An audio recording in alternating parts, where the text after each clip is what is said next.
Hello guys, ഒത്തിരി നാളെ ഗുരുവായൂരിൽ പോകണം, ഗുരുവായൂരപ്പനെ കാണണം എന്നൊക്കെ വിചാരിക്കുന്നു. അതും ഒരു കൊച്ചിക്കാരിയായതിന് ശേഷം ഇത്രയും നാളായിട്ട് പോകാൻ പറ്റിയിട്ടേയില്ല. പല അവസരങ്ങളും ഉണ്ടായിട്ടുണ്ടായിരുന്നു, എന്തൊക്കെയോ തടസ്സങ്ങളെ കൊണ്ട് പറ്റിയില്ല. അപ്പോൾ ഇതാ കിടക്കുന്ന ചേട്ടൻ്റെ ഫ്രണ്ടിൻ്റെ കോൾ, നമുക്കൊന്ന് ഗുരുവായൂർ പോയാലോ. കിട്ടിയ അവസരം ഞാൻ കയ്യോട് ചേട്ടനെ മുറുക്ക പിടിച്ചിട്ട് പറഞ്ഞു, നമുക്ക് എന്തായാലും പോകണം. എൻ്റെ ഓർമ്മയിൽ വെച്ചിട്ട് ഞാൻ കുഞ്ഞിൽ അയ്യപ്പനായപ്പോഴാണ് ഗുരുവായൂരിൽ പോയത്. ഗുരുവായൂരപ്പൻ്റെ മുഖവും ക്ഷേത്രം ഏകദേശം നമ്മളെ ഫോട്ടോയിലൊക്കെ കണ്ടിട്ട് ഓർമ്മയുണ്ട്. അപ്പം ഞങ്ങൾ എന്തായാലും പോകാമെന്നുള്ള പ്ലാൻ ഇട്ടിട്ട് ഞങ്ങൾ ബൈക്കും എടുത്ത് നേരെ അവരുടെ വീട്ടിലേക്ക് പോയി. അവരുടെ കാറായിരുന്നു എടുത്തിരുന്നത്. അപ്പം ഞങ്ങളൊരു 3:30 ആ സമയത്താണ് ഇറങ്ങിയത്. കൊച്ചിയിൽ നിന്ന് ഗുരുവായൂരിലേക്ക് 2 മണിക്കൂറത്തെ ട്രാവലേ ഉള്ളൂ. അപ്പം ഉച്ച ഫുഡൊക്കെ കഴിച്ച് കൂളായിട്ട് ഇങ്ങനെ പോയിക്കൊണ്ടിരിക്കുകയായിരുന്നു. പെട്ടെന്നൊരു ടെസ്റ്റ് ഉണ്ടായി. അതങ്ങനെയാണല്ലോ, ചെറിയ മോൾക്ക് യൂറിൻ പാസ് ചെയ്യണമായിരുന്നു. ഞങ്ങൾ വണ്ടി സ്റ്റോപ്പ് ചെയ്ത് സ്റ്റാർട്ട് ചെയ്യാൻ നേരത്ത് ആ കിടക്കുന്ന വണ്ടി ഓൺ ചെയ്യുന്നില്ല. എന്ത് കളി കളിച്ചിട്ടും വണ്ടി ഓൺ ചെയ്യുന്നില്ല.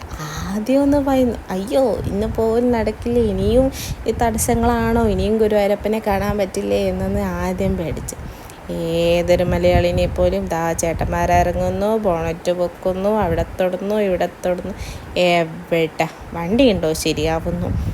വണ്ടി പറയുന്നു, അങ്ങനെ നിങ്ങൾ ഇത്ര ഈസി ആയിട്ട് പോകണ്ട, ഒന്ന് കഷ്ടപ്പെടുന്നു. അപ്പോൾ വലിയ കാര്യത്തിൽ അതൊക്കെ നോക്കിക്കൊണ്ടിരിക്കുകയായിരുന്നു അവർ. അപ്പം കുറച്ച് കഴിഞ്ഞപ്പോൾ കാണാം, ഞാൻ പുറത്തിറങ്ങിയപ്പോൾ ചേട്ടനുണ്ട് ഇതൊക്കെ കൊണ്ട് മുട്ടുന്നു, ബാറ്ററിയൊക്കെ മുട്ടി നോക്കുന്നു. ഇത് കണ്ടാൽ വിചാരിക്കും വലിയ ഇതിൻ്റെ ABCD അറിയുന്നത് ആളാണെന്ന്. എവിടെ ഒന്നും അറിയത്തില്ല. എന്നാലും ഇത് കണ്ടപ്പോൾ ഞാൻ വിചാരിച്ചോ രക്ഷപ്പെട്ടു. അങ്ങനെ അവസാനം അറ്റ കൈയായ ഞങ്ങൾ തള്ളി, എല്ലാവരും കൂടി തള്ളി വണ്ടി സ്റ്റാർട്ട് ചെയ്ത് ഓടി വണ്ടി കയറി.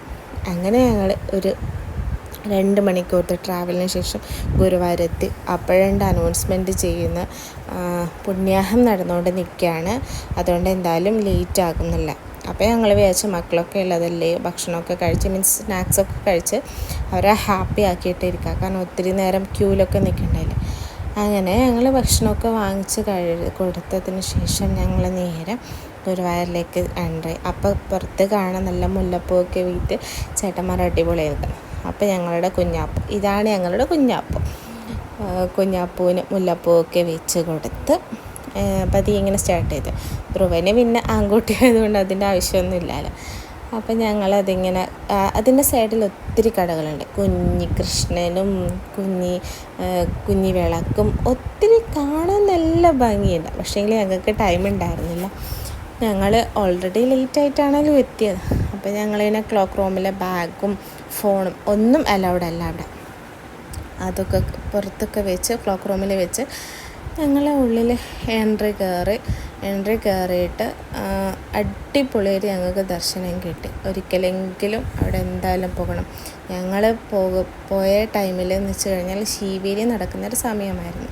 അമ്മോ, ഗുരുവായൂരപ്പനെ അനുഗ്രഹിച്ച് എന്ന് പറയാതെ വയ്യ, അമ്മാതിരി ഒരു ദർശനമായിപ്പോയത്. ശീവേലി ഒരിക്കലെങ്കിലും നമ്മുടെ ലൈഫിൽ കാണേണ്ടത് പ്രോഗ്രാം തന്നെയാണ്.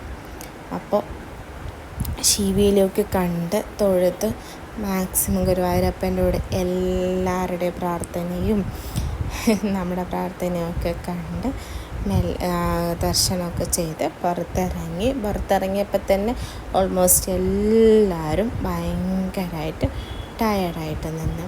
ഗുരുവായൂരപ്പൻ്റെ എഴുന്നള്ളിപ്പൊക്കെ ഉണ്ടായിരുന്നു. ആദ്യം ഒരാനയിൽ, പിന്നെ 3 ആനകൾ ഒരുമിച്ചൊക്കെ നിന്നിട്ട് ഒരിക്കലെങ്കിലും നിങ്ങൾ പോയി കാണേണ്ട ദർശനം തന്നെയാണ് ശീവേലി. നൈറ്റ് പോയാലേ ഇത് കാണാൻ പറ്റുള്ളൂ. അവിടെ നിന്ന് ശീവേലി കാണണം. പിന്നെ ആസ് യൂഷ്വൽ മലയാളികളെ പോലെ ഫസ്റ്റ് തന്നെ ഞങ്ങൾ ഫ്രണ്ടിൽ നിന്നൊരു ഫോട്ടോ, ഫാമിലി ഫോട്ടോ മസ്റ്റാണല്ലോ, സ്റ്റാറ്റസ് ഇടാതെ എന്ത് ഗുരുവായൂർ, അങ്ങനെയാണല്ലോ നമ്മൾ മലയാളികൾ. അങ്ങനെ ഞങ്ങൾ എല്ലാവരും ഓരോരോ ഫാമിലിയായിട്ട്, ഞങ്ങൾ രണ്ട് ഫാമിലിയായിട്ട് ഫോട്ടോ ഒക്കെ എടുത്ത്, പിന്നെ അത് ആ മക്കൾ രാധാകൃഷ്ണൻ എന്ന രീതിയിൽ കൈപിടിച്ചോടുന്നു, അവിടെ ഓടുന്നു. പിന്നെ തിരിച്ചു വരുമ്പോൾ പിന്നെയും കുഞ്ഞികൃഷ്ണന്മാരെ നല്ല ഡീറ്റെയിൽ ആയിട്ട് നോക്കി. പക്ഷേ ഓൾമോസ്റ്റ് എല്ലാ കടയും ക്ലോസ്ഡ് ആയിരുന്നു. പക്ഷേ ഈ കുട്ടി കൃഷ്ണന്മാരെ കാണാൻ നല്ല ഭംഗിയുണ്ടായിരുന്നു. അങ്ങനെ മക്കൾ അതൊക്കെ കാണിച്ചു കൊടുത്ത് ഓരോരോ കളിപ്പാട്ടത്തിന് കടയുണ്ടായിരുന്നു. നൈസായിട്ട് പതുക്കെ ഞങ്ങൾ ഇറങ്ങി. പിന്നെ എല്ലാവരും ടയേർഡായതുകൊണ്ട് വേഗം അതിനടുത്തുള്ള തന്നെ ഹോട്ടലിൽ തന്നെ കയറി. അപ്പോൾ അന്നേരം എല്ലാവരും വിശന്നിരിക്കുകയാണ്, ഫുഡ് എവിടെ എന്നുള്ള മുഖമാണ് എല്ലാവരും. വന്ന പാടന്നെ എല്ലാവരും അങ്ങ് അറ്റാക്ക് ചെയ്യുന്ന രീതിയിലായിരുന്നു. വെജിറ്റേറിയൻ ഹോട്ടലായിരുന്നു. ഫ്രൈഡ് റൈസും പൊറാട്ടയും അതൊക്കെ കഴിച്ച് ഞങ്ങൾ നേരെ പെട്ടെന്ന് തന്നെ വീടെത്തണം. ഒരൊറ്റ ഡ്രൈവ് ടു കൊച്ചി. പിന്നെ ബെഡ് കണ്ടതേ ഓർമ്മയുള്ളൂ. ഒന്നാമത് ക്യൂ നിന്ന് ടയേർഡായിരുന്നു.